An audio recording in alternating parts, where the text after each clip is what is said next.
తెలంగాణ రాష్ట్రంలో BRS party, Congress party ఇద్దరు తెలంగాణ రాష్ట్రాన్ని పూర్తిగా అవినీతి కంపుతను ముంచేస్తున్నారు. దీని నుంచి ప్రజలను కాపాడాల్సిన బాధ్యత ఇప్పుడు భారతీయ జనతా పార్టీ మీద ఉంది.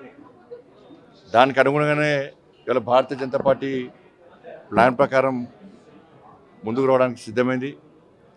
కిషన్ రెడ్డి గారు జమ్మూ కాశ్మీర్ ఎన్నికల్లో ప్రచారంలో ఉన్నారు. వారు వచ్చిన వెంటనే పార్టీ రాష్ట్ర స్థాయిలో ఏ విధంగా మేము కార్యాచరణ రూపొందించాలి, ఏ విధంగా ప్రజల్లోకి వెళ్ళాలని చెప్పి ఆలోచనతోని పక్కా ప్లాన్తో ఉంటున్నాం.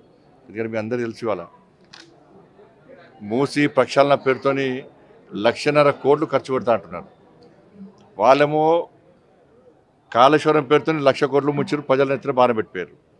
వీళ్ళు మూసి ప్రక్షాళన పేరుతోని 1,50,000 కోట్లు జీతాలు ఇచ్చే పరిస్థితి లేదు, 6 గ్యారెంటీలు అమలు చేసే పరిస్థితి లేదు, ప్రజలకు ఇచ్చిన హామీలు నెరవేర్చే పరిస్థితి లేదు.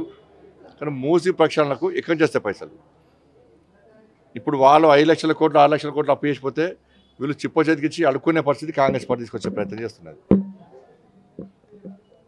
కానీ ఒక ప్లాన్ లేదు, కేవలం మభ్యపెట్టే మాటలు. పూర్తిగా కాంగ్రెస్ పార్టీ అవినీతిలో కూరుకుపోయింది. కాంగ్రెస్ పార్టీ మొత్తం అవినీతిలో కూరుకుపోయింది. అవినీతి కంపుతోని కాంగ్రెస్ పార్టీ అలా ప్రజలను ఇబ్బంది పెట్టే ప్రయత్నం చేస్తున్నది తెలంగాణ రాష్ట్ర ప్రజలను. కాబట్టి 6 గ్యారెంటీల నుంచి ప్రజల దృష్టి మళ్లించాలి, వాళ్ళు పాల్పడుతున్న అవినీతి నుంచి ప్రజల దృష్టి మళ్లించాలి అన్న పేరుతోని హైడ్రాను ఇంకా తీసుకొచ్చే ప్రయత్నం చేస్తున్నారు.